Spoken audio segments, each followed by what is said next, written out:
Kita balik lagi di Bincang Aktor yang ke-30. Sekarang kita ketemu sama Bu Sito Resmi. Yang sebelumnya kita sudah sempat ngobrol sama Pak Tertib Suratmo, Pak Adi Untung, Pak Fajar, yang ketiganya memang kita canangkan untuk ngobrol tentang metode W.S. Hendra. Iya. Ada beberapa orang yang sudah masuk dalam daftar kami. Salah satunya ada Bu Sito Resmi. Yang beliau sibuk sekali. Harus nyusun jadwalnya panjang banget. Gimana kabarnya Bu Sito? Alhamdulillah semua baik, sehat. Ya. Bu Sito sekarang sibuk apa ya Bu? Ya, sehari-hari saya terjadwal untuk memberikan tausiah dari kabupaten ke kabupaten, kadang-kadang juga kota, kadang luar kota. Itu yang pokok. Jadi itulah yang menyebabkan terjadwal sudah sejak 2 bulan ya sebelumnya, sehingga kalau ada jadwal baru saya mesti harus kompromi dulu. Ya. Tapi selain itu ada yang menarik kegiatan saya ini yang menjanjikan bugar ya. Saya menjalankan olahraga Nordik, jalan Nordik. Jalan Nordik itu pakai tongkat ya. Itu sebetulnya olahraga yang berasal dari Finlandia. Sekarang di Indonesia sudah mulai marak, Jakarta, dan yang terbanyak anggotanya dari Yogyakarta. Ya, saya termasuk melibatkan diri di situ, ya, sehingga terasa betul fisik berkembang baik. Teman-teman juga bertanya, Bu Sito Resmi ini siapa dan kenapa ada dalam jajaran orang yang diwawancarai untuk gitu. Mengetahui metode Iya. Mungkin Bu Sito bisa Baiknya, singkat kata, anak saya semuanya anaknya Mas Rendra.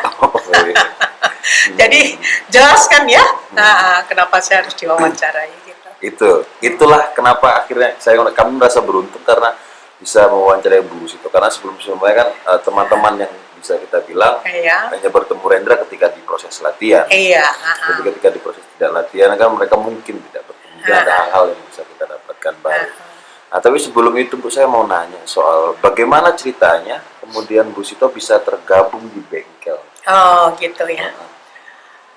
Bermula dari saya masih SMA.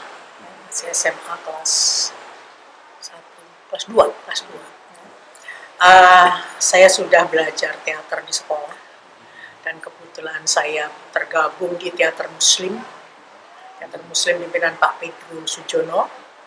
Terus kemudian saya pentas di salah satu gedung yang sekarang sudah nggak berwujud lagi, bukan gedung lagi ya, PPBI. Nah, di sebelah timur alun-alun utara gitu. Saya bermain di situ, tiba-tiba setelah selesai saya ditemui oleh seseorang yang akhirnya saya kenal, itulah Abang Azwaran. Dia bilang bahwa kamu bagus, permainanmu bagus gitu. Kamu mau nggak di bengkel teater kan gitu? Apa itu bengkel teater kan gitu?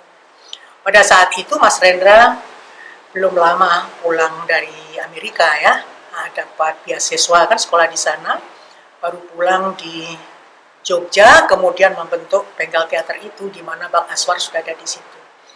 Kami kekurangan pemain perempuan gitu. Ya sudah. Akhirnya saya bilang nanti saya izin dulu sama ayah saya, kalau memang oke, boleh diizinkan ya saya mau, saya bilang gitu. Setelah itu saya mengkomunikasikan itu dengan ayah saya. Ternyata ayah saya itu beliau, ya, itu juga seniman gitu ya, seniman foto, ya, fotografer beliaunya. Ternyata di luar pengetahuan saya, beliau suka menyaksikan bengkel teater di televisi. Pada masa itu baru berkarya tentang Minikata. Ya, Minikata. Beliau rupanya mengenal dari situ.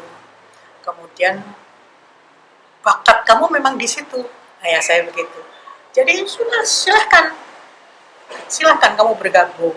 Ya sudah selesai kan gitu, sudah ada izin.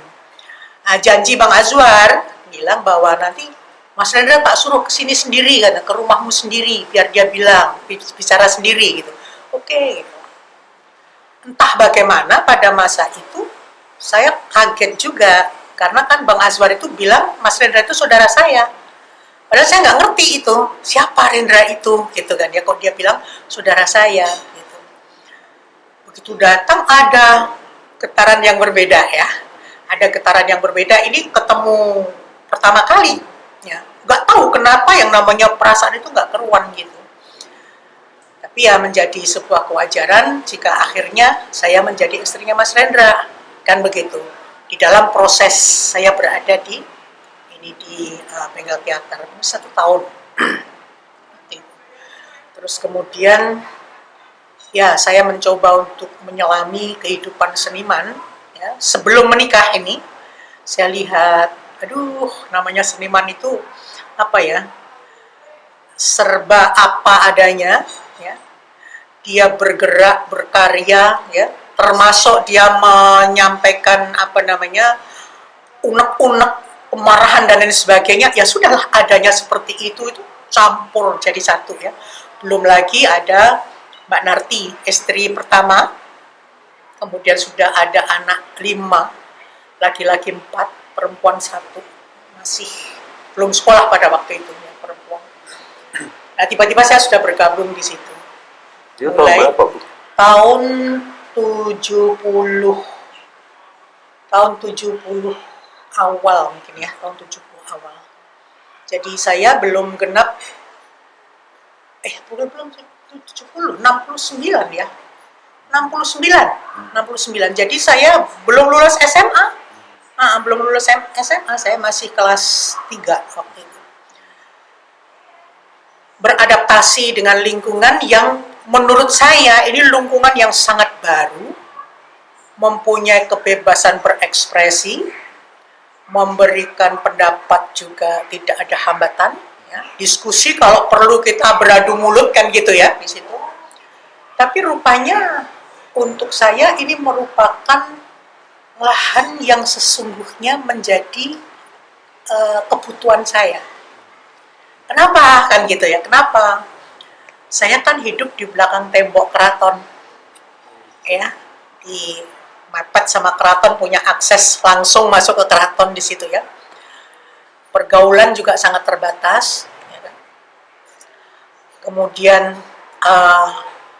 unggah-ungguh unggah-ungguh itu juga harus selalu dipelihara, tertata dengan baik kan begitu ya.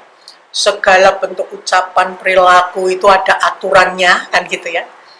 Nah, rupanya jiwa kesenian yang muncul di dalam hati saya, yang insya Allah itu juga turun dari orang tua saya, ibu saya penari, ayah saya fotografer ya, orang-orang yang bergelut dengan dunia seni kan gitu. Kayaknya yang seperti inilah yang menjadi wadah yang saya butuhkan, bukan di rumah kan gitu. Itulah yang kemudian membuat saya kerasa ya.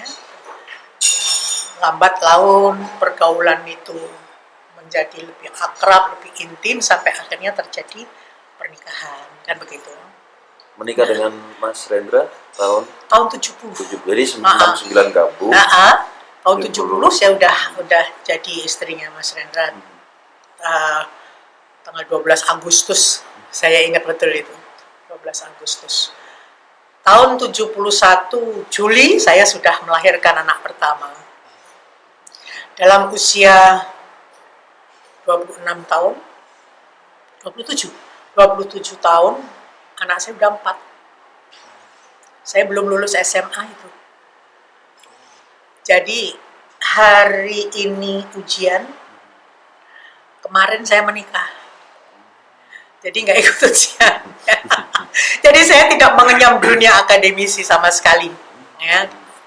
Nah ini apa namanya, latar belakang kehidupan saya sampai kepada bagaimana saya harus menghayati kehidupan itu, termasuk melihat proses kehidupan Mas Rendra di dalam berkarya. Menurut saya Mas Rendra itu paling jitu berkarya kalau belum mandi. Kenapa bisa begitu? Bangun tidur, dia nggak ngapa-ngapain, langsung itu dia pegang kertas, dia menulis, kan begitu. Kalau nggak mesin ketik, itu. Mas Rendra ada Ya. mengatakan kenapa dia begitu? Apakah? Oh enggak. Ya itulah dia kan gitu. Dalam hal ini saya tidak banyak bertanya, tetapi saya banyak mengamati kan gitu. Kalau bertanya itu nanti akan beda lagi ya, akan beda lagi. Tapi mungkin itu juga bagian dari kelemahan saya. Kenapa saya tidak tidak bertanya juga kan gitu loh. Harusnya untuk mencari sebuah ilmu itu kan harus modalnya harus bertanya kan begitu ya. Tapi saya tidak, itu saya terus menyelami, oh begini, oh begitu ya. Apa yang saya lihat, apa yang saya dengar gitu ya. Proses berkarya Mas Rendra itu selalu diawali dengan tidak mandi pagi. Seperti itu, masih acak-acakan rambutnya juga acak-acakan gitu ya. Ya kita sih sebagai istri ya biasa seperti perempuan yang lain dalam rumah tangga lah ya, seperti itu. Nah, ketika ini saya balik nih cerita ya, ketika kehidupan kami, saya dengan Mas Rendra itu kandas ya, kemudian banyak lagi gelombang kehidupan yang melanda kehidupan saya ya kan? Tapi ini bukan berarti bahwa apa yang saya alami ini merupakan atau membawa perasaan yang getir ya. Permulaan memang, tapi setelah itu oh ya saya memang harus begini kan begitu. Oh ternyata masa lalu harus jadi batu loncatan untuk menuju kepada masa depan kan begitu. Jadi semuanya serba saya ikhlaskan. Dengan ikhlas itu maka perenungan saya tentang kehidupan Mas Rendra justru lebih mendalam. Sampai akhirnya saya bisa mengatakan, kalau aku dulu tidak melewati kehidupannya Mas Rendra, aku tidak akan punya kemampuan berada di dalam ketegaran seperti sekarang ini. Aku menjadi begini karena aku melewati itu. Masih banyak rumbai-rumbainya kan gitu. Nah, kenapa saya bisa mengatakan demikian? Ya? Karena ternyata di dalam latihan basic teater yang diciptakan oleh Mas Rendra itu sesungguhnya bukan sekedar bagaimana kita tampil dibatasi oleh space, ya, space panggung, ya, bukan hanya itu ternyata. Hidup itu sandiwara. Sandiwara yang dibentuk oleh Mas Rendra ini terbatas dalam dunia panggung. Tetapi kehidupan yang sandiwara ini ternyata ini justru mengarah kepada kehidupan sandiwara yang dalam arti kehidupan yang sesungguhnya. Paham yang saya maksudkan? Nah ini, jadi saya merasa bersyukur sekali kehidupan saya itu melewati kehidupan Mas Rendra. Apapun yang menjadi proses menuju kepada tingkat sampai sekarang ini, ya, saya akui peran Mas Rendra besar sekali. Jadi gitu. Kemudian dalam perjalanannya setelah tidak bersama Mas Rendra, Bu Sito mendapatkan pemahaman bahwa apa yang dilatihkan Mas Rendra, pelajaran sandiwara, teater yang dilatihkan itu bukan hanya berhenti di panggung saja, iya, tapi efeknya juga sampai efeknya di dalam kehidupan sehari-hari. Ini yang luar biasa sekali, gitu loh. Ini harga Mas Rendra di hadapan saya jadi tinggi banget. Apapun kita kandas kan begitu, ya kan? Apakah itu artinya berarti di bengkel teman-teman bengkel semuanya termasuk Bu Sito itu juga belajar kehidupan? Menurut pendapat saya, tidak semuanya. Saya mengatakan bahwa ini tergantung kepada tingkat sensitivitas masing-masing. Seberapa orang punya pendalaman terhadap apa yang diberikan oleh Mas Rendra.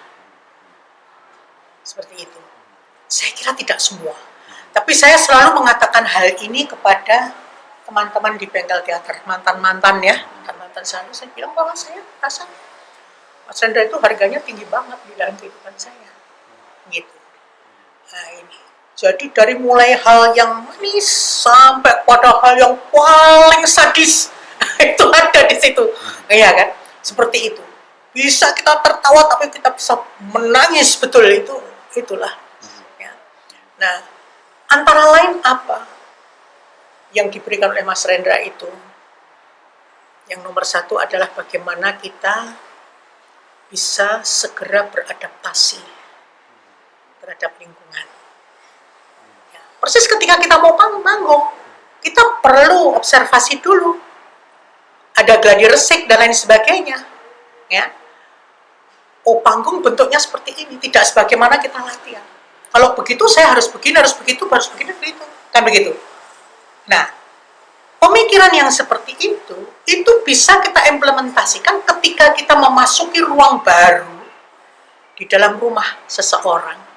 Kita pun akan tahu situasinya seperti apa, saya harus bagaimana, dan lain sebagainya. Ini kan tingkat adaptasi yang paling cepat, itu diajarkan di situ. Seperti itu.